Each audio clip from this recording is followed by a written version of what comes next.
वरिष्ठ नागरिक तीर्थयात्रा योजना अंतर्गत 5टी जिलार 775 तीर्थयात्री और 25 जन एक्सपर्ट अयोध्या और वाराणसी अभिमुखे यात्रा करिसेंती। एही द्वितीय तीर्थयात्रा ट्रेन को सबुज पताका देखाई शुभारंभ करथिले उपमुख्यमंत्री प्रभाती परिडा।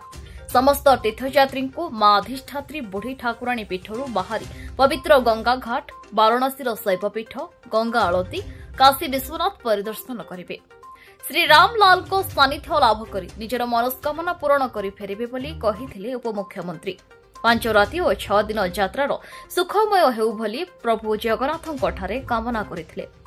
साथरे जाउथबा एक्सपर्ट अधिकारी माननकु तीर्थयात्री जेपरि कोनोसी असुविधा न हेबो सेथि प्रति ध्यान देबाकू अनुरोध करथिले। गंजाम, गजपति, बौद्ध, नयागढ़ और कंधमालर तीर्थयात्री यात्रा करिसेंती। गजपति जिल्लारो 72, नयागढ़ 119, कंधमाल 91, बौद्ध 55 और गंजाम 438 जन तीर्थयात्री सामिल होइछन्ति। आज कार्यक्रम में गंजाम जिलापाल वैकाटी वासवान स्वागत भाषण देथिले एवं यात्रार शुभ कामना करथिले।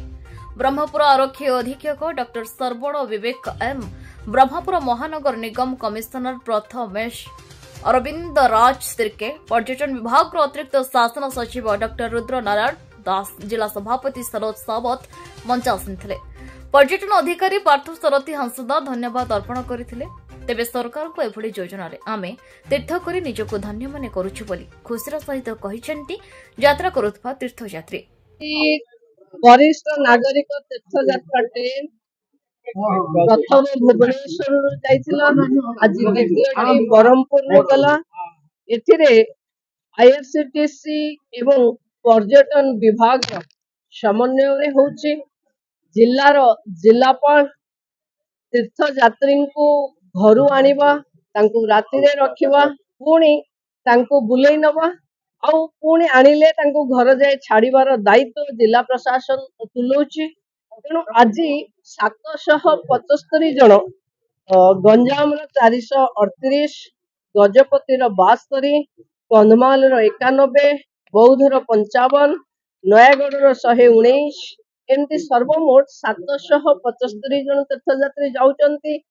गंगा आलती करिवे, वाराणसी रे काशी विश्वनाथ दर्शन करिवे, गंगा घाटरे थिबा मंदिर गुड़िक परिदर्शन करिवे एवं शेषरे अयोध्या रे रामलाल सानिध्य लाभ करिवे, दर्शन करिवे। 5 राति 6 दिन रो ए यात्रा तांकर सुखद हो, सहज हो। आज बुढ़ी ठाकुराणी पीठरू जाउचंती, मां तारिणी को आशीर्वाद नहीं जाउचंती।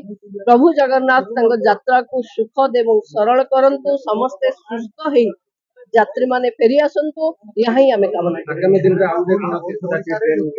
एठू जीवो आउ गोटे जीवो नवेम्बर मासरे 17-11 रे गंजाम, गजपति, कंधमाल, नयागढ़ और बौद्ध एई माने पुणी उज्जयिनी और ओंकारेश्वर जीवे।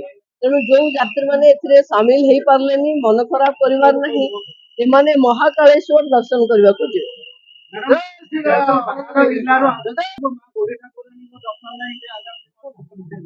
एबे तो प्रति गाँ रो लोक दर्शन करबा पई आसिले, मां को आशीर्वाद नहीं कि लोक दूर जाउचंती।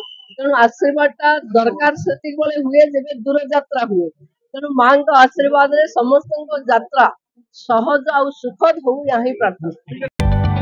जदि आपंक आम भिडी भल लगा तेब आम चैनल को लाइक, शेयर और सब्सक्राइब करने को जमा भी भूलु नहीं।